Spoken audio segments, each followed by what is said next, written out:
Welcome back to Jamestown. It's good to be back. Where I was looking at your baseball card of, this was in the 2007, or excuse me, this was 2007, but 2006 when you were here. And it talks a little bit about the fact that you love country rock and roll. Now, who's your favorite? Well, I love country And rock and roll. Yeah, not a mix of the two, I wouldn't say, but I'm a big fan of some of the old rock. You know, my dad brought me up on. You know, Tom Petty's and Don Henley, the Eagles, all that good stuff. It's kind of hard to find music that's that good nowadays. So. First-round draft pick, Florida Marlins. You're signed by Joel Matthews. Good man. Mm-hmm. And the next thing you know, they assign you to a place called Jamestown, New York. What you know about? I didn't know what I was getting into.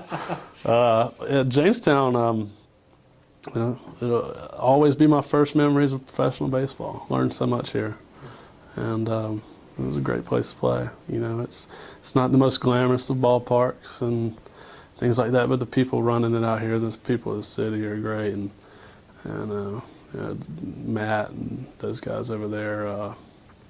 They're great. Give me a George Sisson story. All I remember was eating them donuts every game in between for that promotion for, what is it, Tim Hortons. He ate a lot of donuts. If I had to come up with one word for most of these, maybe. Yep. Bo Porter, intense. John Duffy, country. Anthony Iapoce, one of the greatest hitting coaches I've worked with. Sink, he's a great guy. I've been with him throughout AA and AAA this year. He was protected, and happy to see that for him. Put on the 40-man roster. Mississippi or Mississippi State?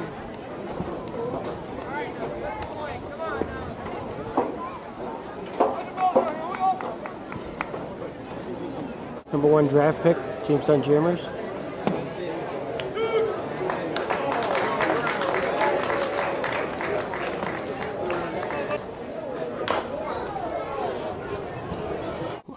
You know, I play for myself because I love the game, but I also do because that's what was great about the Mudcats opportunity is so many kids. I can't tell you, I go to church every Sunday and you know, kids approach me and, you know, say they saw me play here, they got a foul ball here, I signed the ball for them there, and that's a cool feeling. Absolutely. You know, to know kids look up to you, and you just try and be a positive influence to them, and that's what I try and be to the community. Were you surprised at one point you were voted the Marlins #1 minor leaguer, and after your first full season, and then all of a sudden they make yourself available?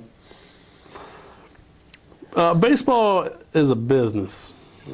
You know, a lot of decisions are financial decisions, and you know, when you invest in certain people financially, you have to stick with that, and that's completely understood on my part and by everybody else's. And I was a senior sign. I was expendable, and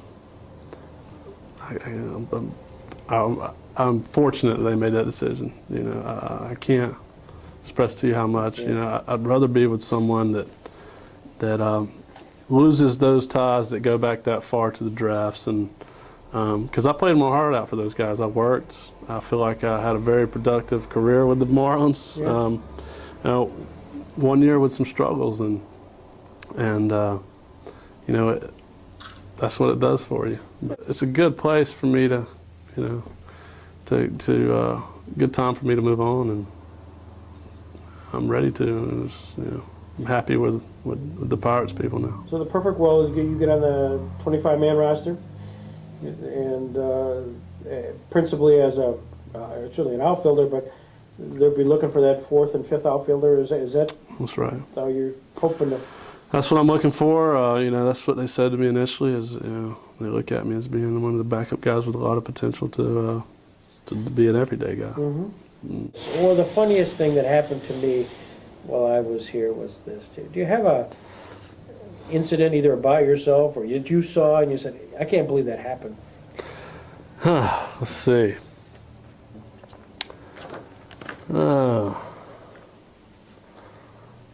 I can't remember who it was against, but we cleared benches once there at home. I was always the plunk guy. I was the guy whenever things weren't going well for another team. I was the guy to go hit. But you got plunked. Got punked a few times. Did you? But clear benches, that's the great thing about Bo is we weren't going to be disrespected. We were going to show them what we had too. So it was, I had some pitchers that would go and do the same thing for me and for our team, when they were hitting the ball. And it was a great feeling of team around here. It's great closeness. I just remember learning so much, soaking it all in, and just every day learning something new. It's coming on so fast, and had to figure out how to slow it down. I'm sure that is something. Back to clearing a bench. Is that something where the manager says, "Let's go," or "Come on, guys"? There's sort of a charge. Usually, how it happens at first is you clear benches and nothing really happens, just a bunch of talking. But that happens with the same team 2 or 3 times, then it's going to be a fight. And we had a bad one in Greensboro. Did you? They were calling it, I believe it was on CNN. They're calling it the base brawl. But we had 2 with the same team in the same series, and I think it was the last series of the year. But there was fights everywhere.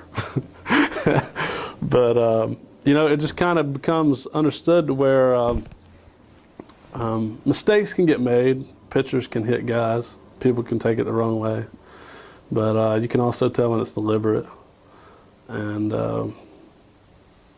when you start putting people at risk of injury and things like that, you got to protect your teammates. Yeah. So that's what we do. We stick up for each other. So, is there a sign for that? I'm just thinking about. When you see one guy sprint, you start sprinting. So, and you were faster than most, so you were in the incoming team. Yeah, it's there's no particular sign for it. You just you know when the game gets a lot more intense, and you know what you're looking for. I look forward to all of those things. It sounds like a great city with a lot of history. Yeah, it's tremendous. Well, thank you. Oh, you got me right there.